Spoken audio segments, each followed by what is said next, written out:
천주사적 싸움의 내막을 밝히 곽정환의 사필 규정. 4. 아버님 그리고 무신자로서 참회.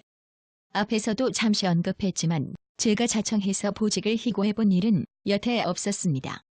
다만 저에게 부여된 책임에 대해 최선을 다해 정진했을 뿐입니다. 미국에 도착하자마자 아버님께서는 특별히 저에게 목사 칭호를 내려주시는 동시에 지척에 두고 일을 시키셨습니다. 해외 출장을 떠나지 않는 한 매일 아버님을 모시고 조찬을 할 수 있는 특별한 은사를 받았습니다. 덕분에 매일 보고를 드리고 지시를 받음으로써 수많은 책무를 추진할 수 있었습니다. 그분을 지척에서 모시고 생활할 수 있었던 것. 뜻길에서 50년간 공직을 떠난 일이 없었던 것. 저는 항상 이 두 가지를 하나님께 특별히 감사해하고 있습니다.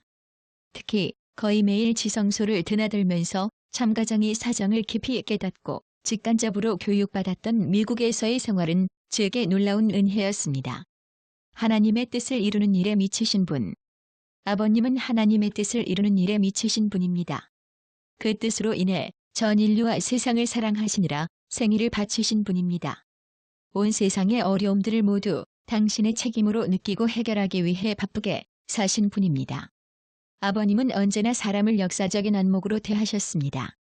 모든 사람을 사랑하시고 기도로 염려하실 뿐 아니라 숙명적으로 가야 할 복귀의 길이 있음을 깨우치려 하셨습니다. 하나님이 인류의 부모이며 참사랑의 본체이심을 언제나 알리려 하셨습니다. 천국은 믿어서 가는 곳이 아님을 지상에서 먼저 평화 이상 천국을 이루어야 하며 지상에서 스스로 천국인의 삶을 사는 것이 사람의 도리임을 가르치셨습니다. 잠깐 대하는 사람에게도 바라는 것 이상 주시고 또 당신이 하실 수 있는 최상의 기준으로 베푸셨습니다.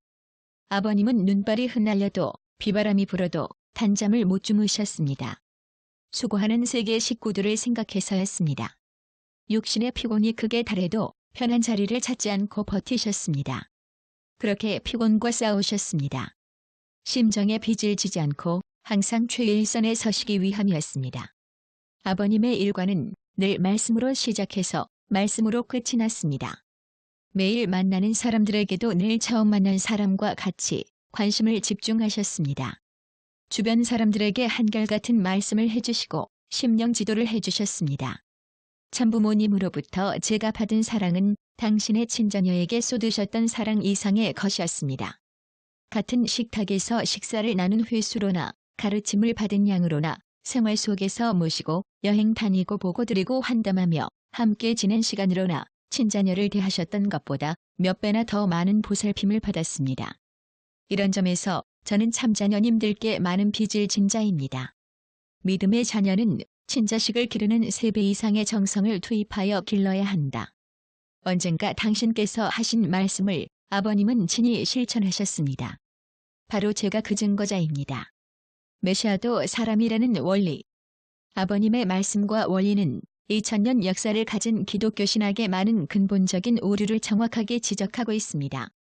예수님은 하나님의 아드님이지 하나님 자체는 아니시지요.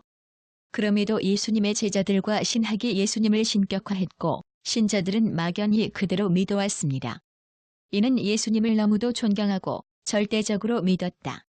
는 말로서 비켜갈 수 있는 사소한 과오가 아닙니다.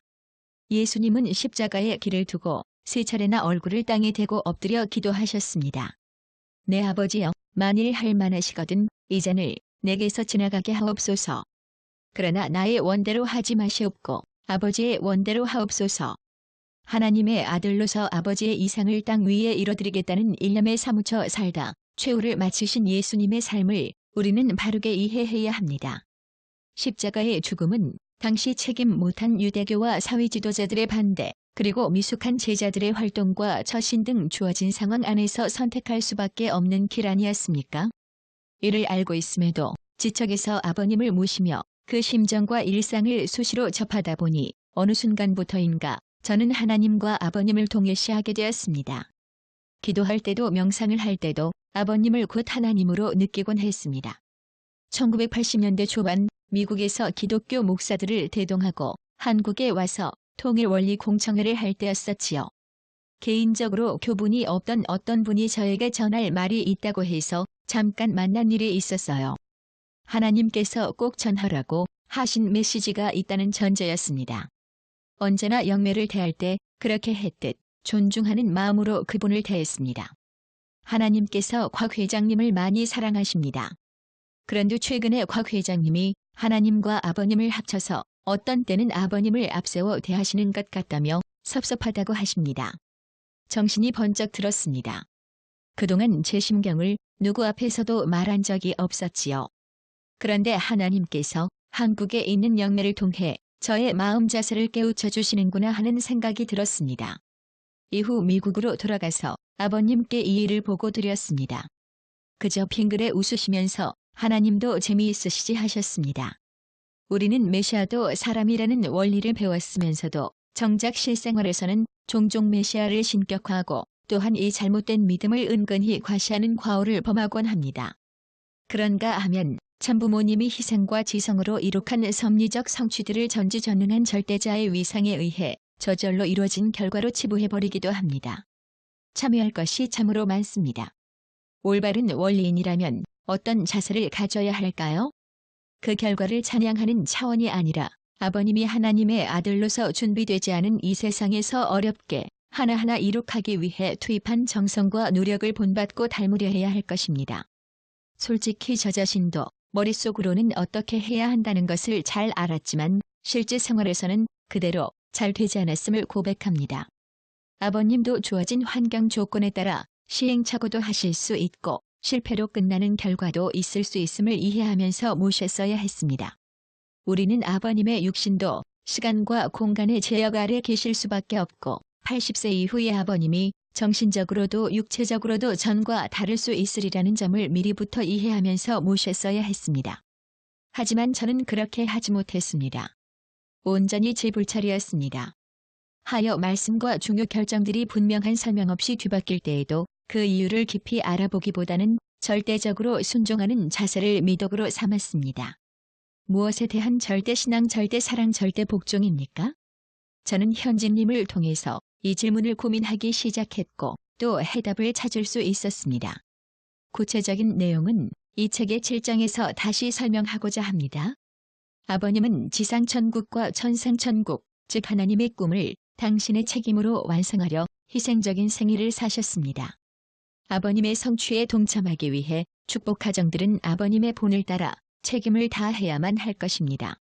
아버님이 이룩하신 성취가 곧 축복가정의 성취일 수는 결코 없습니다. 또한 막연한 절대 신앙은 자칫 섭리와 무관한 것을 하나님의 뜻으로 알고 맹목적으로 복종하는 잘못된 결과를 낳고 맙니다. 참부모님을 신격화하는 것은 말씀과 원리의 가르침과 맞지 않습니다. 참아버님께서는 지성을 드리고 헌신하면서 책임 다하는 생일을 사셨습니다. 우리의 진정한 신앙이란 생활을 통한 실천으로 자기 가정에서 결실이 되어 세상 속에 나타나는 것입니다. 축복 중심 가정이란 하나님 앞에 효자 충신 성인 성자의 도리를 다하는 것이다. 아버님을 따라다니려고 생각 말고 일족일국을 거느리고 아버님께 올 생각을 해라. 하나님의 진리를 무덤 같은 자기 속에 묻어두는 자는 도둑이다. 이와 같은 아버님의 말씀들을 되돌아볼 때 우리는 일상에서 본을 남기시고 우리 각자의 생활 속에서 실천하라 하신 아버님의 가르침의 깊은 뜻을 알 수 있습니다. 아버님은 4개국에서 6차례의 억울한 옥고를 치르시는 등 재물적인 삶을 통해 탕감시대를 다 청산하시고 비로소 성약시대를 열어주셨습니다. 그리고 부자협조시대, 2세 시대가 왔다고 거듭해서 말씀하셨습니다. 저를 비롯한 1세 지도자들이 섭리진전에 대한 자각이 너무 모자랐습니다. 무사안일하게 살아온 무지와 나태를 깊이 참여합니다. 또한 놀라운 섭리진전을 감격하면서 천도에 맞는 생활을 못한 것을 깊이 회개합니다.